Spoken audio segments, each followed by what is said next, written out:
2.15 exercise है using laws of exponent simplify and write answers in exponential form. तो exponential या exponents क्या होता है? तो जब भी किसी नंबर को इस फॉर्म में लिखा हो, जैसे ए की पावर m है, तो इसमें जो a होता है this is called base and m is called exponent. इसका जो सेकंड नाम है वो है इंडिसेस, इंडेक्स या इंडिसेस। इंडेक्स की प्लूरल फॉर्म है। तो ये जो नंबर होता है ये इसको एक्सपोनेंट कहते हैं और ये बेस है और इस पूरे जो एक्सप्रेशन को, इस पूरी टर्म को कहते हैं पावर। तो एक्सपोनेंट क्या होता है कि एक नंबर को कितनी बार खुद से मल्टीप्लाई किया जाता है। For example 2 is 2 to the power of 3, और इसका क्या मतलब है, इसमें एक्सपोनेंट क्या है 3,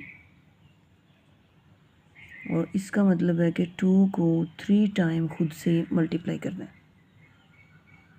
और यहाँ इसके रूल्स हैं, तो सारे रूल्स हम यहाँ पे डिस्कस करते हैं। तो फर्स्ट रूल है कि अगर a to the power m multiply a to the power n bases same है तो पावर्स क्या होंगी, a plus m plus n। This is called law of sum of powers. इसको कहते हैं सम ऑफ पावर्स। कब ये सम होता है, जब बेसेस सेम होती हैं और पावर्स डिफरेंट हो सकती हैं। सेम भी हो सकती हैं, डिफरेंट भी हो सकती हैं, लेकिन बेसेस सेम है तो उनकी पावर्स क्या होंगी, ऐड हो जाएंगी। सेकंड है quotient of power with same base.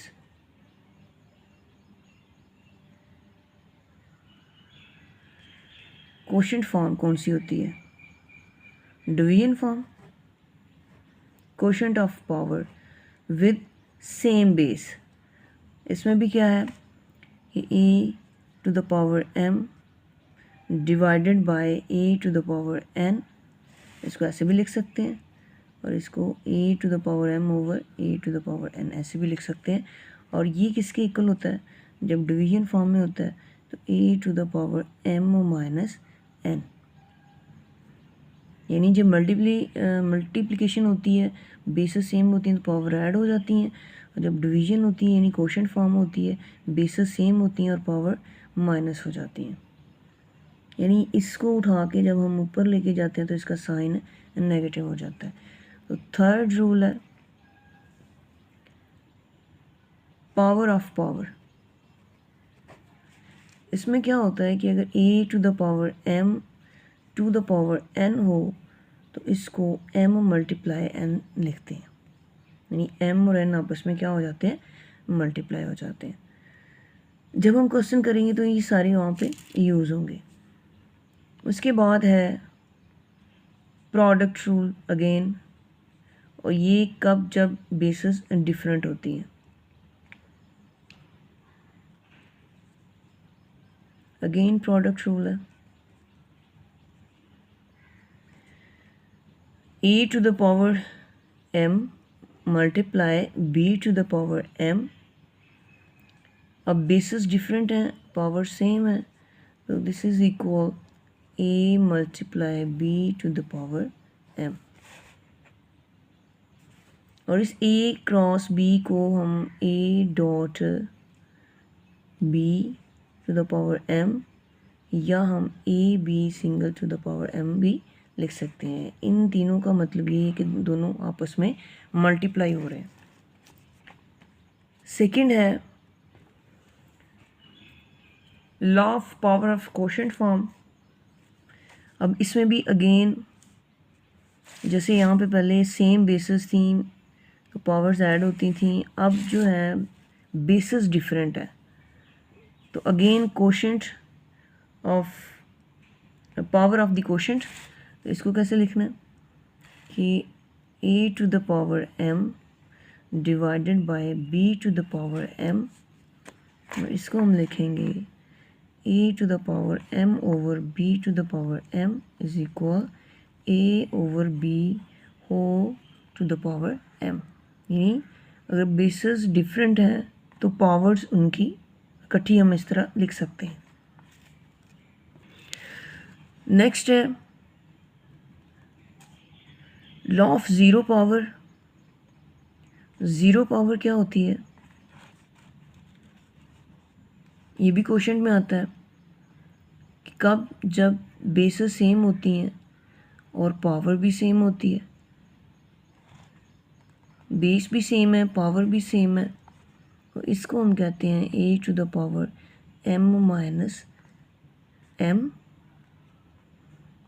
और m माइनस m क्या होता है, ज़ीरो। अब ये a to the power zero किसके इक्वल है, जब हम सेम नंबर्स को काट दें, अगर ये कट जाएं तो ये किसके इक्वल आता है, 1 के। तो ज़ीरो पावर में क्या होता है, कोई भी नंबर की पावर ज़ीरो हो तो वो किसके इक्वल आती है, 1 के। कब, कैसे, ये कब होता है कि ये भी power of the quotient rule है, और इसमें क्या आता है कि बेस भी सेम होती है और पावर भी सेम होती है और दोनों डिवाइड हो रहे होते हैं इस तरह से।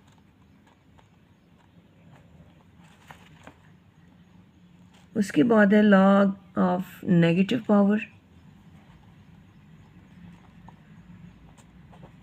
नेगेटिव पावर कब होती है, जैसे a to the power minus m हो तो उसको हम लिख सकते हैं 1 over a to the power m, और अगर 1 over a to the power minus m हो तो उसको लिख सकते हैं a to the power m plus m। यानी नेगेटिव पावर है तो उसको हम डिनोमिनेटर में ले आए तो पॉजिटिव हो जाती है, और इसकी अगर डिनोमिनेटर में नेगेटिव है तो उसको हम नोमिनेटर में ले आए तो पॉजिटिव हो जाती है।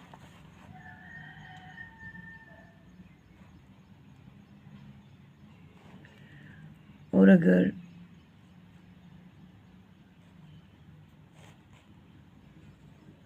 बेसिस सेम हो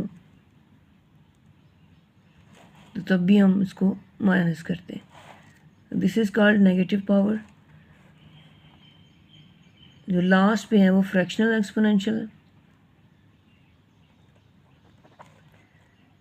कि पावर जो है, एक्सपोनेंट जो है वो फ्रैक्शन की शक्ल में हो, 1/3, 1/2, जैसे 1/4, ये फ्रैक्शन की शक्ल में एक्सपोनेंट हो, तो वो क्या होता है कि जब a to the power 1/m हो, या तो उसको हम ऐसे लिखते हैं इस तरह। तो ये जितने भी स्केयर रूट्स की शक्ल में, रूट्स की शक्ल में आते हैं, जैसे x, या यहाँ पे कोई नंबर ले लें, ये तो जनरल फॉर्म है ना। तो इसका एक दूसरा भी है कि अगर इस तरह से दिया हो कि a की पावर m होल की पावर 1/n हो इस तरह, तो इसको हम कैसे लिख सकते हैं, a to the power m whole का nth रूट। यानी फ्रैक्शनल एक्सपोनेंशियल का मतलब है कि अब जो एक्सपोनेंट्स होंगे वो फ्रैक्शन, इसमें फ्रैक्शन की शक्ल में होंगे, यानी इस तरह बटा की शक्ल में हो सकता है, जैसे 3/2 भी हो सकता है, 4/5 भी हो सकता है। तो अब ये कैसे होंगे कि अगर हम 3/2 लें, 3/2 a टू द पावर 3/2, तो इसका मतलब है कि a की जो पावर है वो 3 है और होल की पावर है 1/2, तो ये फ्रैक्शन में आ गया। और इसको आगे a to the power 3 whole का स्क्वायर रूट भी लिख सकते हैं। तो फ्रैक्शन, लास्ट पे जो फ्रैक्शनल एक्सपोनेंट है, एक्सपोनेंट क्या होते हैं कि जब किसी नंबर को इस फॉर्म में लिखा जाए तो इसमें जो पावर की शक्ल में ये जो ऊपर दिया होता है इसको एक्सपोनेंट कहते हैं। इसको इंडिसेस भी कहते हैं, इंडेक्स भी कहते हैं। ये जस्ट इंग्लिश वर्ड्स में डिफरेंस है, इनका मीनिंग सेम है। ये जो एक्सपोनेंट है ये अमेरिकन लैंग्वेज में कहते हैं, और ये जो इंडिसेस है, ये इंडेक्स है, ये ब्रिटिश लैंग्वेज में कहते हैं। तो इनका मतलब सेम है। इस तरह से अगर a to the power m लिखा हो तो जो m, ये जो डिजिट है ये एक्सपोनेंट होता है, a जो है वो बेस है, और इस पूरे एक्सप्रेशन को हम कहेंगे पावर। तो क्वेश्चन करते हैं 2.5 एक्सरसाइज के। फर्स्ट क्वेश्चन है कि using law of exponents simplify and write the answer in exponential form. और इसमें जो पहला क्वेश्चन है वो 2 to the power 4 multiply 5 to the power 4, ये एक्सपोनेंशियल फॉर्म में लिखे हुए हैं। इनका आंसर भी इसी फॉर्म में आना चाहिए, यानी कोई नंबर बेस में हो, उसकी पावर में, यानी उसका कोई एक्सपोनेंट दिया हो। तो यहाँ पे बेसेस डिफरेंट हैं, पावर सेम है, तो कौन सा रूल अप्लाई होगा? a to the power m multiply b to the power m is equal to a multiply b to the power m। तो अब इनको भी हम डायरेक्ट करेंगे। 2 multiply 5 to the power 4, 5 2 ज़ा 10, 10 to the power 4। और इस तरह से हम रूल को डायरेक्ट अप्लाई करके आसानी से आंसर लिख सकते हैं। This is the answer. इसका एक सेकंड मेथड भी है, ये ज़्यादा इजी है अगर इसको हम अप्लाई कर दें। सेकंड क्वेश्चन है इसका 2x plus 3y, 2x plus 3y। तो ये अगेन बेसिस सेम है, ये इसी तरह है कि जैसे हम कह दें a to the power m b to the power, अब यहाँ पे ये दोनों सेम है, तो यहाँ पे भी a to the power n आ जाए, तो यहाँ पे लिखेंगे a to the power m plus n, यानी ये बेसिस सेम है। इनकी पावर्स क्या हैं? 1 1 है, तो इनको हम इकट्ठा कर लेंगे। इनको लिखना एक्सपोनेंट फॉर्म में, 1 प्लस 1, एक स्टेप और कर लें, 2x plus 3y whole to the power 2, ये 1 प्लस ये 1। तो ये रूल अप्लाई किया हमने, a to the power m dot a to the power n, और इसको हमने ऐड कर दिया। थर्ड क्वेश्चन है, पावर ऑफ पावर है 2 to the power 4 whole to the power 3। तो इसका हमने कैसे पढ़ा था कि अगर यहाँ पे अगर रूल साथ लिख दें तो ज़्यादा इजी हो जाता है समझने में। a to the power m to the power n is equal a to the power m multiply n, इन्हीं पावर्स को हम मल्टीप्लाई कर देते हैं, तो 2 to the power 4 multiply 3 is equal to the power 12। इनकी हमने आंसर सिर्फ एक्सपोनेंशियल फॉर्म में लिखने। नेक्स्ट क्वेश्चन है a to the power 6 multiply b to the power 6।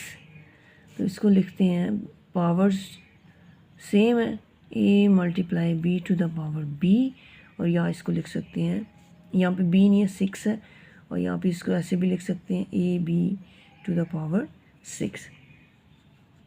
तो मल्टीप्लिकेशन को हम ऐसे भी लिख सकते हैं साथ साथ करके, अलग अलग नंबर हों तो। नेक्स्ट क्वेश्चन है 9 to the power 8 divided by 9 to the power 3।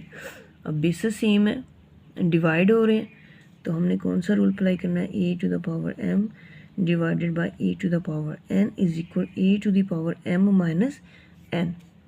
Basis same है, तो 9 टू द पावर 8 माइनस 3 और 9 to the power 5, this is the answer. t to the power 4 multiply t to the power 3, this is do itself. ने खुद करना, ये easy है। उसके बाद नेक्स्ट क्वेश्चन है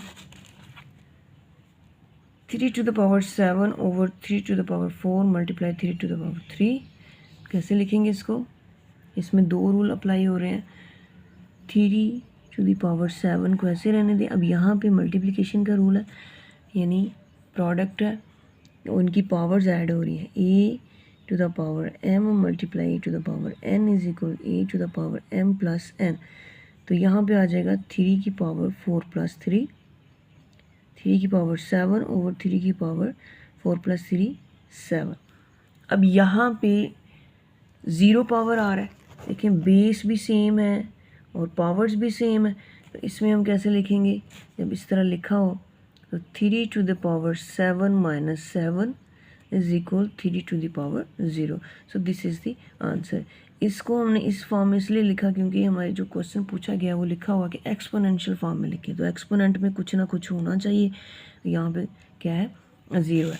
और यहाँ पे रूल हमने कौन सा अप्लाई किया कि ए की पावर m है, ए की पावर m डिवाइड हो रहे हैं तो ए की power m minus m is equal A की power 0। So this is the rule. Next question है 2 to the power 8 multiply a to the power 5 over 2 to the power 3 multiply a to the power 2। अब यहाँ पे multiplication हो रही है तो जो बेसेस सेम है उनकी हम पावर्स ऐड कर देंगे। तो यहाँ पे कोशेंट है, जैसे यहाँ पे a to the power m over a to the power n, a to the power m minus n इस तरह। तो बेसिस सेम है 8 माइनस 3 और multiply a to the power 5 minus 2। ये डिवाइड हो रहे हैं ना इस तरह से, तो इसको हम पावर्स माइनस कर देंगे। 8 minus 3 2 to the power 5 a to the power 3, और इसको हम ऐसे भी लिख सकते हैं 2 टू द पावर 5 और a टू द पावर 3। ये मल्टीप्लिकेशन का साइन यहाँ से स्किप कर सकते हैं। नेक्स्ट क्वेश्चन है, ये आपने खुद करना है, इसका 9th वाला पार्ट। अगर 10 पार्ट है कि 5 to the power 0 multiply 3 to the power 0, तो 5 multiply 3 whole to the power 0, तो 5 3 ज़ा 15 to the power 0। This is the answer. क्यों? क्योंकि एक्सपोनेंशियल फॉर्म में लिखना है तो इसके एक्सपोनेंट में ज़रूर कुछ होना चाहिए। नेक्स्ट ये क्वेश्चन है, question number 11 part, first part question है उसका 11 पार्ट है और ये 12 पार्ट है।